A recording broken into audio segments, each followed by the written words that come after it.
Hello and welcome to today's Comic School, and today we take a look at ChrisBachalo or Bachalo, what's his name, and definitely he looks sometimes a bit different, but let me tell you about ChrisBachalo and my history with the X-Men and Chris, and why I like him so much and why I think he's really good.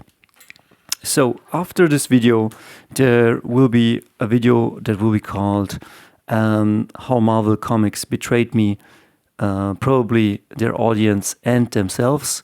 I don't know how to title it, but while I was making yesterday the video about Joe Madureira, I was watching this morning a documentary. I linked it in the community post, but then I deleted it again because it's 30 minutes long, and go search it on YouTube. But it's not that.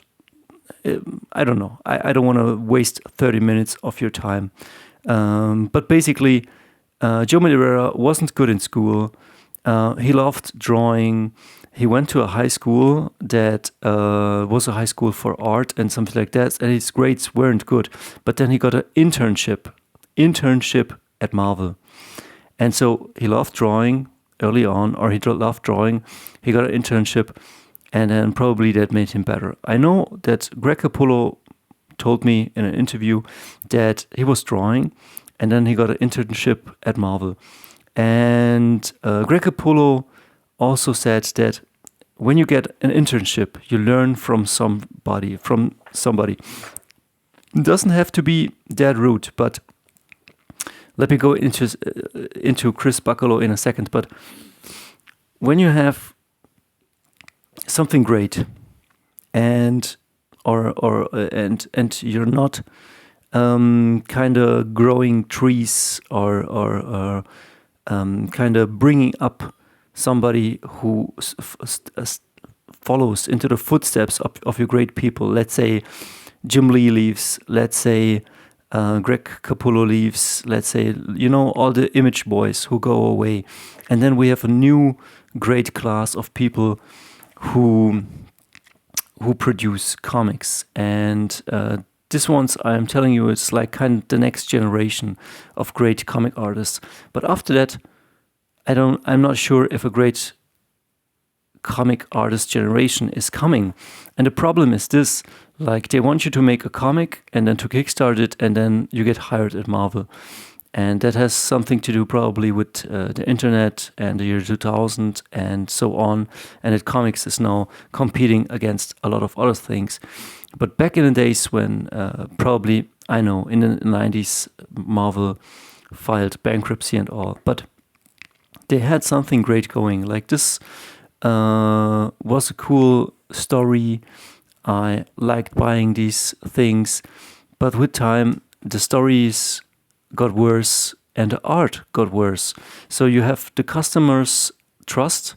He buys something, the story is great, the action is great, the drawings are great, and then you have the trust, and that trust gives you money. It feeds you. And then you're watering that trust down. The stories get worse, artists get worse, and you're now betraying your customers' trust, and you're not keeping your end of the promise, and then everything goes down. Like, you have less money to give to your artists, and so it's a downward spiral. I'm sorry that I'm ranting now for 4 minutes, but let's get into it. I hope I didn't lose you, but this is a very important point. Like ChrisBachalo, Bachalo, I don't know how do you say it. I'm showing you this artwork, but the time I saw him first again is the Age of Apocalypse in Generation Next, and this was truly one of the first comics I got myself. And I mean, look at this. Like, how can you not love this? Look at this. Like Colossus with a bandana, and then Chamber, Page, Shadowcat, Mondo. Pretty cool titles. I show you a few of the other covers, like the covers, the comic colors and colors on these are very, very different, as you can see. Like, look at this. What happened here? We don't know.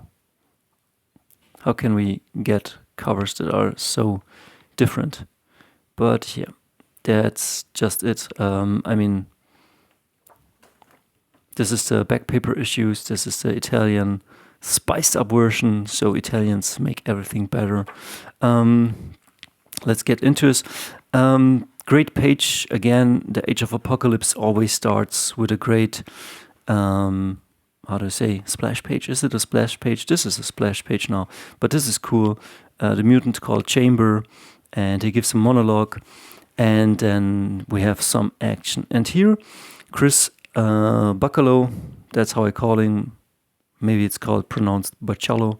Bachalo is inked by Mark Buckingham, and I very much love this inking style. Maybe later Chris will change his style a bit, but what I see here is like really great art. Like I have great action, as you can see here.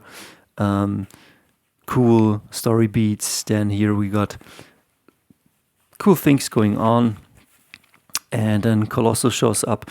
And at this panel, at this art, you had me. Like, I was sold. Like, check this out. This guy wants to open his chamber or his file thing, and Colossus just puts his hand on it and says, penso che tu sia un debole, un sentimentale. Well, Italian is always good. And then look at this artwork. Check out the bandana. Check out the fist, the eyes, the Max Sam Keith action right here. And then Page shows up, and look at this. I mean, I don't know what's going on here, but I love it. And so early on, I fell in love with Chris Bachalo, and beautiful women. Look at this. I will show you after this video some bad artwork, some arts that let me quit Marvel and let me invest my money in Berserk and other comics. So they lost a customer because they didn't produce great artwork anymore, great artists, and yeah, it's their own fault, and it's a shame. Beautiful woman. Great penciling by ChrisBachalo. Great ink work by Mark Buckingham, and also like Scott Lobdell. Great story. I kind of like Scott Lobdell, but at a certain point, he seems to, yeah. Also, it gets a bit trashy later on. But this is very cool. And look, like beautiful art. And I'm just showing you a few pages, and we can go on and on. This is really the A game. And this is like almost 30 years later, and this still holds up. It still looks beautiful. I almost feel like your boy Zach with Marvel before SJW. And it's definitely a SJW problem, but it's also a talent problem. It's like you didn't hire the right people, or the right people weren't made or taught. And so I was early on sold. This comic definitely was a banger. Like I liked this art. Like, look at this. This is really great. I like the story beats. Every page I can show you every page. Every page is amazing. Like somebody sits here and they're talking, and then he gives them fire, and Chamber just smokes those two guys because they have to enter this facility, and it's great artwork. Like every page is beautiful. Kitty Pryde is smoking here. Like again, infiltration, a suicide mission, like Gen Next or Generation Next. What are they called? And then this guy's a shadow, and then Colossus pulls up this rock, and Shadowcat gives him a certain treatment. And yeah, what can I say? Like, page after page, like, the quality is just beautiful. Check this out. And as the X-Men or ChrisBachalo goes on, he changes his style a bit, or maybe he doesn't change it. Maybe he gets more simpler so he can meet the deadlines. But whatever is in this comic, in this like Generation Next, for me it's all beautiful. Like, it's amazing. Check this out. Check this art out. Like, grim dark, it's cool, it's playful, it's beautiful. Now we enter battle scenes. This looks like a 90s movie, and maybe this is the point where it should come to an end, but with almost, well, did we start? Then this is his Generation Next thing, or Generation X. Again, the team, Scott Lobdell, ChrisBachalo, Mark Buckingham, and I think they do a great work. In this issue, the artwork is good, but not on the level from the Age of Apocalypse. But look, this is like ChrisBachalo, kind of cool, like his million panels, and I don't know, he just has a certain sensibility to his artwork, a certain style. He's definitely recognizable. And then while he goes on, he changes to something like this. But here he's inked by Tim Townsend. So definitely the inker does also his job. I don't know, do you see this? And so the art style kind of changes, not drastically, not as drastically as I show you right now, but during this time I'm just starting with the best, so you don't have to waste your time. But it kind of gets a bit cartoony. I don't know if this is Tim Townsend. Probably his inks on Joe Madureira look also like a bit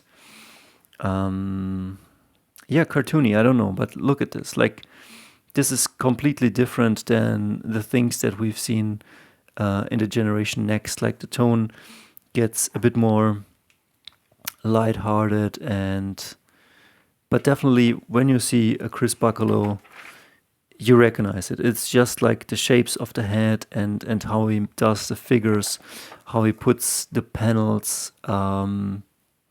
Like, he has a certain style, and I don't know, I haven't seen his earlier stuff from probably Sandman. I haven't read Sandman yet, but yeah, it's definitely, I love his style, and he's a big influence on me. I would say I somehow love that he has his own style, and his stuff always looks good. Like, it never looked bad. Like, look at this. This is a beautiful panel, and there is a certain craftsmanship that went, or certain fundamentals that he has understood. And if we can distill those fundamentals and take it for our art, I think that we could reach a similar mastery. And that is kind of the goal why I'm showing you this, or I don't know how old you are, if you're old, if you're young, if you know all about this artist, or if you haven't never seen something like this, then it's good. Then you're now introduced to a new artist. You can go on eBay or to your local shop and just check out if they have some Bachalo comics. And yeah, I try to wrap this one up so it's not super long, but as you can see, a lot of stuff he did. And this is then his X-Men age. I loved his stuff, definitely. Every time he drew something, it was fun and amazing. And yeah, pretty much a fan of his. Cool style. But when he reaches then this overly cartoony style, like he always has it, always had it, I wouldn't say at a certain point he goes too far, but yeah, I don't know. Maybe he simplified because he thought he would draw for a younger audience, or because the simpler style made it a bit more economic to draw. And yeah, I wrap this video up now. And I would say when comic artists are hungry, or when comic artists are in love with a project, I would say he was in love with this. It shows. And when comic artists are just doing their job, it shows. And then they're doing this, which is also pretty okay. But probably we should try to reach quality, consistency, and mastery in everything we do. And I think with that comes the money. Money follows mastery. We see us.